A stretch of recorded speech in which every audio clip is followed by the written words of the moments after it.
నమస్తే అండి. రైతు లోకానికి శ్రీనివాసమూర్తి ఒంగోలు. మళ్ళా పంటల కాలం వచ్చింది కాబట్టి రైతు మిత్రుల కోరిక మేరకు మాన్యశ్రీ డాక్టర్ కృష్ణ చంద్ర గారు తయారు చేసినటువంటి ఎన్‌డబ్ల్యూడీసీ లేదా కవచ్ అనేటువంటి దాని గురించి ఇంకొకసారి రిఫ్రెషింగ్ వీడియో ఇది.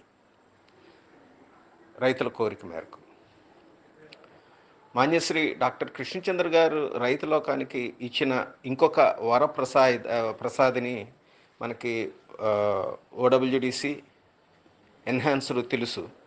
అవి కాకుండా కేవలం సస్యరక్షణ కొరకు, అంటే క్రాప్ ప్రొటెక్షన్ మేనేజ్మెంట్ కొరకు హానికారక క్రిమికీటకాలు వాటితో పాటు శిలీంధ్రాలని కంట్రోల్ చేయడానికి, అంటే పెస్ట్ అండ్ డిసీజెస్ కొరకు మాన్యశ్రీ డాక్టర్ కృష్ణచంద్ర గారు ఇచ్చినటువంటి ఇంకొక వరప్రసాదాన్ని మనకి రైతు లోకానికి ఎన్‌డబ్ల్యూడీసీ లేదా కవచ్. ఇది ఏంటి, దీన్ని ఎట్లా తయారు చేసుకోవాలి, ఎట్లా వాడుకోవాలి? ఆల్మోస్ట్ మనకి ఓడబ్ల్యూడిసి ఎట్లా తయారు చేసుకున్నామో అట్లనే దీన్ని కూడా తయారు చేసుకోవాలి. కాకపోతే కొద్ది చిన్న చిన్న మార్పులు ఉన్నాయి. అంటే 200 లీటర్ల పరిమాణంలో ఎలా తయారు చేసుకోవాలనేటువంటి మోడల్ గురించి ఈరోజు మనం చర్చించుకుందాం. 200 లీటర్ల బ్యారెల్ ఒకటి తీసుకొని పీప, దానిలో 2 కేజీల బెల్లాన్ని నలక్కొట్టు వేసి దాని నిండా నీళ్లు పట్టుకోవాలి 200 లీటర్లు. ఇప్పుడు దీనిలో ఎన్‌డబ్ల్యూడీసీ బాటిల్ మనకి 50 ml ప్యాక్లో దొరుకుతుంది. అట్లాంటి ఎన్‌డబ్ల్యూడీసీ బాటిల్ ఒక దాన్ని తీసుకొని దాన్ని శుభ్రంగా దానిలో కలుపుకోవాలి. 200 లీటర్ల బెల్లపు ద్రావణంలో ఒక బాటిల్ ఎన్‌డబ్ల్యూడీసీ లేదా కవచ్ కలుపుకోవాలి. ఇట్లా కలుపుకున్న దాన్ని వీలైనంత వరకు నీడలో ఉండేటట్టుగా చూసుకోండి, చెట్టు నీడ అయినా పర్వాలేదు. దీన్ని రోజు 2 పూటల వసతిని అనుసరించి కనీసం ఒక పూట అయినా సరే 2 నిమిషాల పాటు సవ్య దిశలో కలబెట్టుకోవాలి. ఇట్లా కనీసం 12 రోజులు, వీలైతే 20 రోజులు, అంటే 12 నుంచి 20 రోజుల పాటు మనం ఇట్లా తయారు చేసుకున్నటువంటి ద్రావణాన్ని ఫర్మెంటేషన్ చేసుకోవాలి.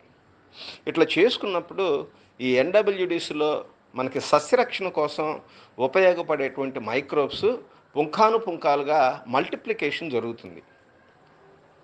ముఖ్యంగా అంటే ఈ ఎన్‌డబ్ల్యూడీసీలో సస్యరక్షణకు ఉపయోగపడేటువంటి అన్ని రకాల సూక్ష్మక్రిములు ఉన్నాయి.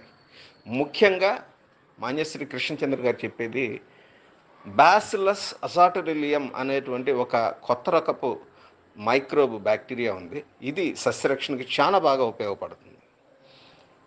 డైరెక్ట్గా ఈ సూక్ష్మక్రిములు చీడపీడల మీద అటాక్ చేసి కంట్రోల్ చేయడంతో పాటుగా ఇది ప్రివెంటివ్, క్యూరటివ్, అంటే రాకుండా ఉండటానికి, వచ్చిన వాటిని కంట్రోల్ చేయడానికి కూడా ఉపయోగపడుతుంది.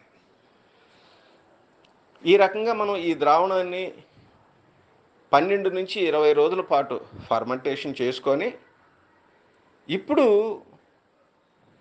మనకి దీన్ని మదర్ కల్చర్ లాగా వాడుకోవాలి అని అనుకున్న సందర్భంలో ఒక 5 లీటర్ల ద్రావణాన్ని ఏదైనా ఒక కంటైనర్లో తీసి పక్కన పెట్టుకొని దీనిలోకి సున్నపు ద్రావణాన్ని కలపాలి.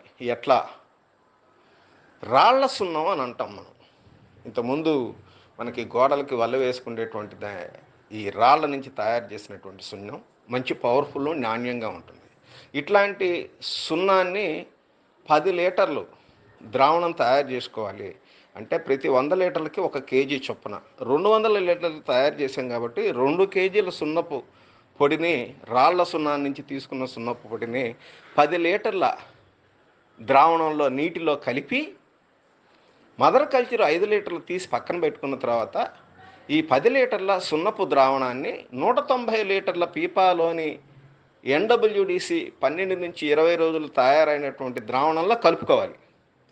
ఇట్లా కలిపిన దాన్ని కర్రతో బాగా కలబెట్టేసి ఇప్పుడు దీన్ని 1 ఎకరంలో ఉన్నటువంటి పంట మీద మనం పిచికారీ చేసుకుంటానికి వాడుకోవాలి.